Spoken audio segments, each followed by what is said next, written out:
Hi everyone, welcome to my channel Offbeat Economics. I'm Satya Das. I live in Tampa, Florida in the US.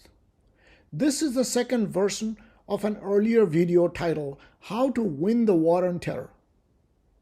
This one I believe is sharper, has more supporting material, and perhaps a bit shorter than the first. I decided to do this retake because of its relevance in the context of the ongoing and potentially quite dangerous conflict situation in the Middle East now. This video is on terrorism and war based on my own research. It offers an economic perspective on the current Middle East crisis, the Afghan war, and other conflicts. Hamas' sudden attack on Israel in early October of 2023 and Israel's counteroffensive have brought terrorism to focus once again. This is not a commentary on who may be primarily responsible for this crisis. World opinion is very sharply divided on this at the moment, and unfortunately, it has encouraged anti-Semitism as well as discrimination against those who support the cause of Palestinians. It is an academic presentation, posing and providing answers for two questions on the strategy to win the war on terrorism, and how far they may be relevant to understand some of the real-world conflict situations.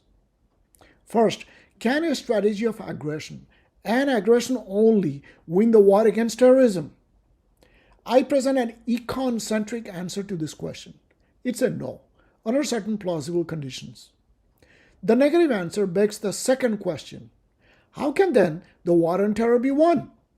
The answer is combine aggressive actions with preventive measures that fulfill, partly at least, the political or social demands of a group of non-state actors that arguably have some merit. I call such groups as terrorist groups without any normative connotation. Let me, however, make it absolutely clear that I am not advocating conceding to outrightly unacceptable, hateful objectives and ideologies such as those against the West. A combo strategy of aggressive and preventive measures amounts to a stick and carrot approach.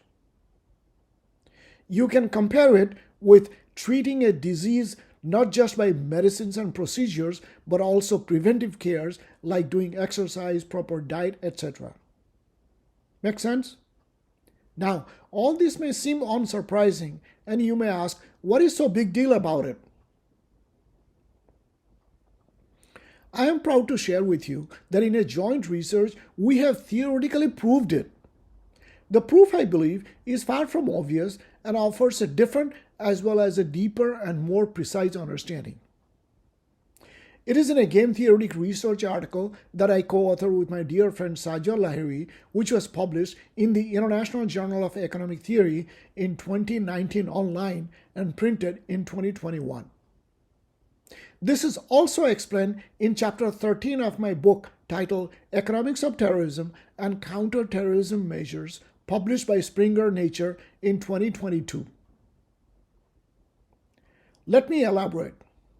Recall our first assertion, that is, under certain conditions, aggressive measures only cannot win the war on terror. How? To begin with, how do we define winning or losing the war on terror? A precise definition is given in our paper and my book on terrorism. Intuitively, it is something like this. Suppose there is an increase in terrorism or violence against a state or a country. The state would naturally undertake more aggressive or direct measures. Now, if such enhanced measures are enough to bring the level of terror attacks measured by some composite metric back to the original level or to a level below it, we then say that these measures have won the war on terror or solved the problem, so to speak. But if they cannot bring down terror attacks back to the original level, it means losing. I hope you find this definition reasonable. Next, what is the condition in terms of an economic environment under which aggressive measures cannot win the war on terror in and of themselves? This needs explaining.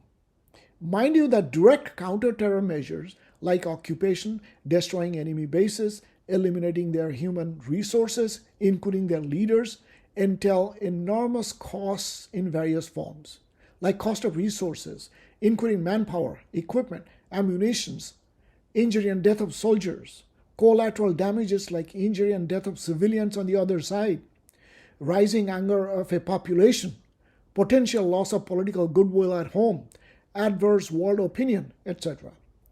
And we can add one more important cost of aggression in the light of the Israel-Hamas war.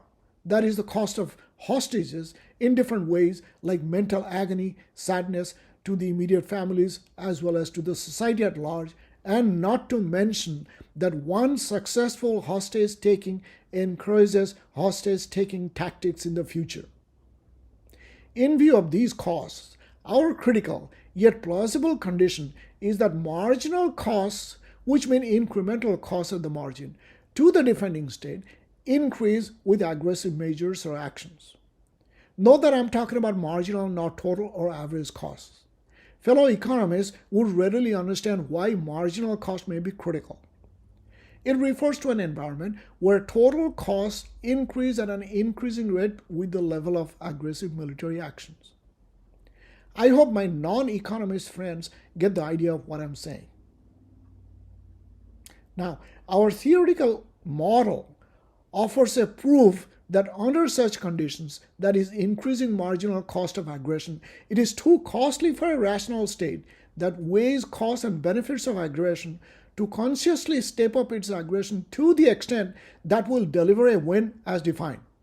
Put differently, the defending state would surely engage in more direct counter-terror actions, but not enough to fully counter the problem. It would simply chase the problem but not overcome it as a conscious and rational choice, which amounts to losing. This is our thesis, and we call it an impossibility theorem. Sound silly?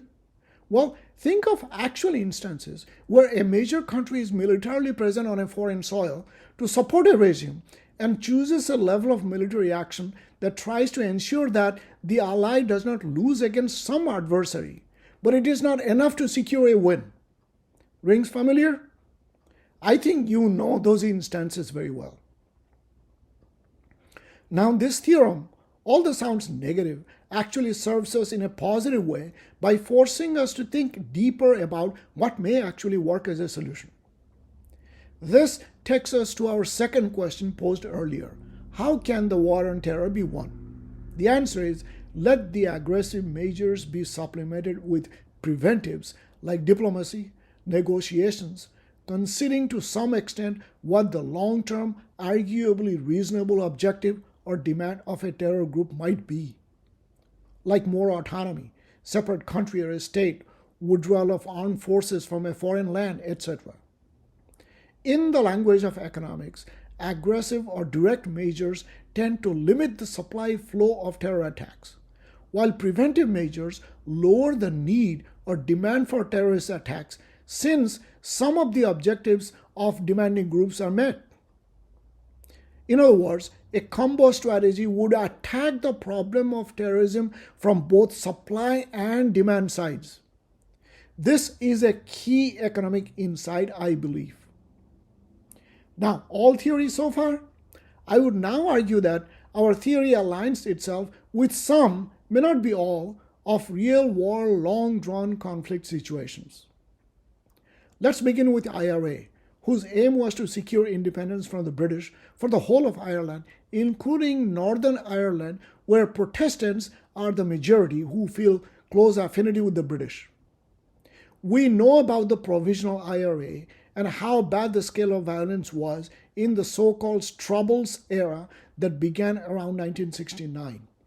What ended, or at least reduced violence to a large extent, was not the military crackdown on IRA alone by the British. It is the Good Friday Agreement in 1998, led by President Bill Clinton, his peace envoy Senator George Mitchell, Prime Minister Tony Blair, and various stakeholders, and the subsequent St. Andrews Agreement in 2006.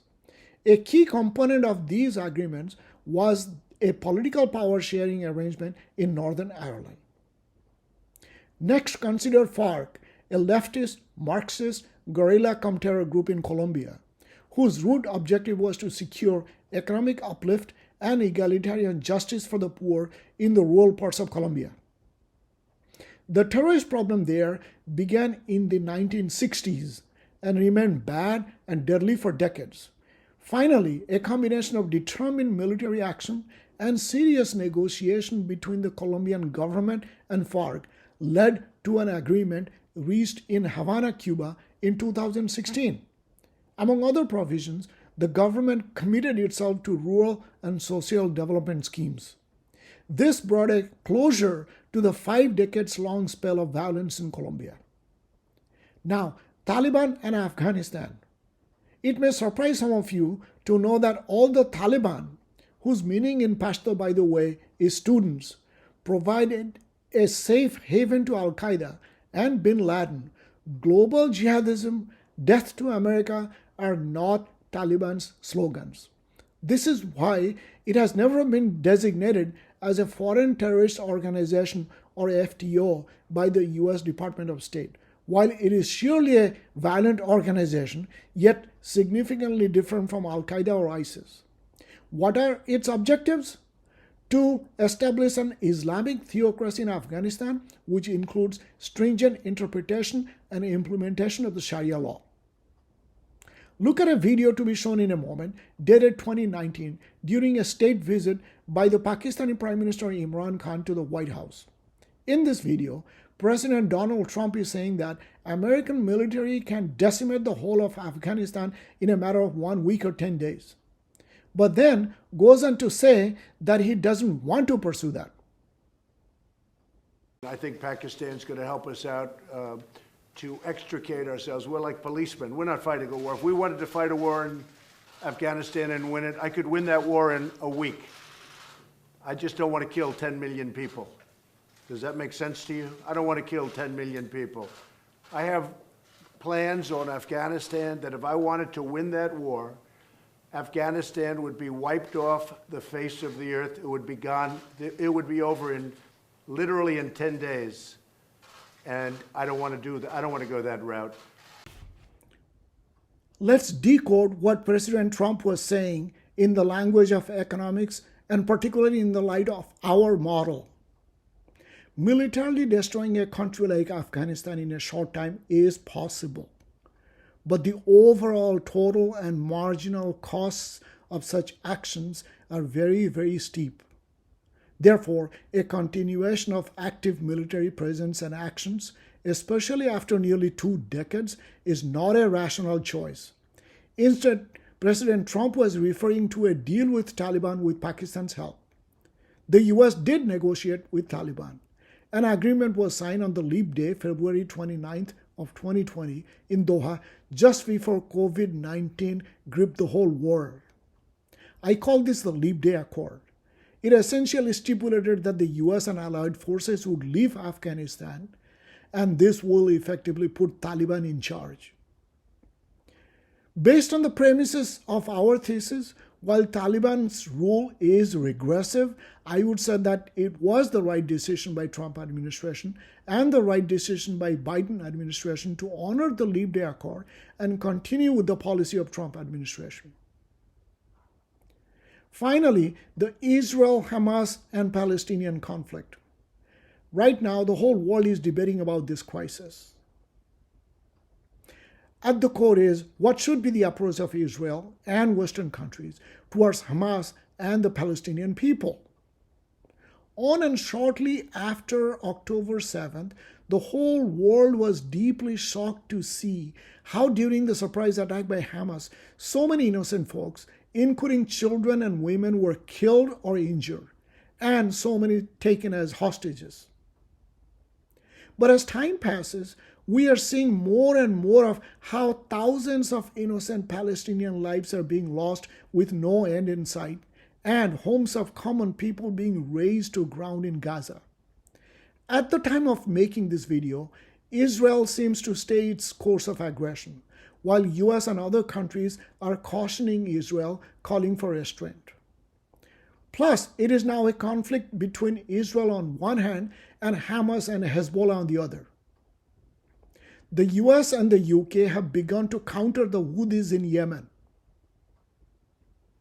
What is the source of discontent for the Palestinians? Lack of a homeland. I prefer not to say anything further. The main results of our research will hopefully help you to articulate your own opinion on this ongoing conflict that can spread and engulf the Gulf and the entire Middle East, if not beyond. Thank you for watching.